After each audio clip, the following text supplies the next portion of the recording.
Mindanao. Magandang umaga sa inyong lahat. We are coming to you live from Santo Tomas City, Batangas. Today is Friday, February 13, 2026. I'm Aina Sabina Jovellanos and you're watching ACJ News.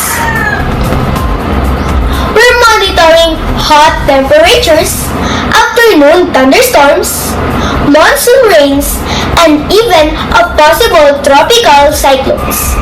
So stay with us for our complete weather forecast. For more detailed weather analysis, let's now head over to our weather center. Zabby, what's the latest update? Thank you, Aina. Let's begin with today's weather outlook. We're expecting generally sunny and hot weather across much of the country this morning. Temperatures will range from 25 to 34 degrees Celsius, while the heat index may reach up to 40 degrees Celsius. Whew! Here's a quick science reminder. Temperature measures how hot the air is. The heat index tells us how hot it actually feels on our skin because of humidity. By later this afternoon, localized thunderstorms may develop, bringing heavy rain, lightning, and strong winds in some areas. Residents in Metro Manila, Calabarzon, and Central Luzon should remain alert. Safety reminders: bring an umbrella, stay hydrated, avoid open areas during lightning activity. Now here's our 3-day weather outlook. Weather conditions remain unstable as the southwest monsoon, locally known as Habagat, continues to affect parts of the country.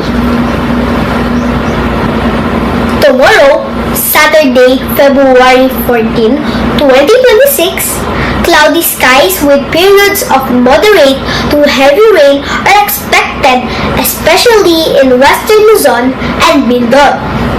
Temperatures will range from 24 to 30 degrees Celsius, and sea waves may reach up to 2 meters along coastal areas.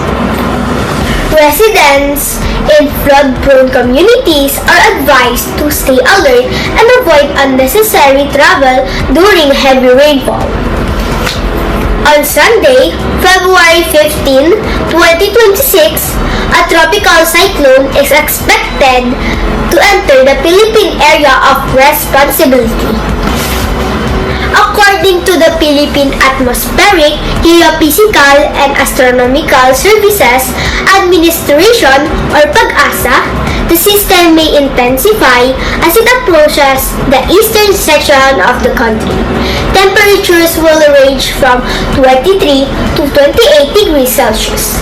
Expect heavy rainfall, strong winds, and rough sea conditions. Residents in the Bicol region and Eastern Visayas are advised to monitor official updates and prepare for possible flooding and landslides. By Monday, February 16, 2026, weather conditions will gradually improve across most parts of Luzon and Visayas. Temperatures will range from 24 to 31 degrees Celsius. Some elevated areas may experience light morning fog, but skies will clear later in the day. Residents in previously flooded areas should remain cautious as some roads may still be slippery. And that's the latest update from the Weather Center. Back to you, Aina. And that's your complete weather update for today and the next 3 days across the country. Stay informed, stay prepared, and always stay safe.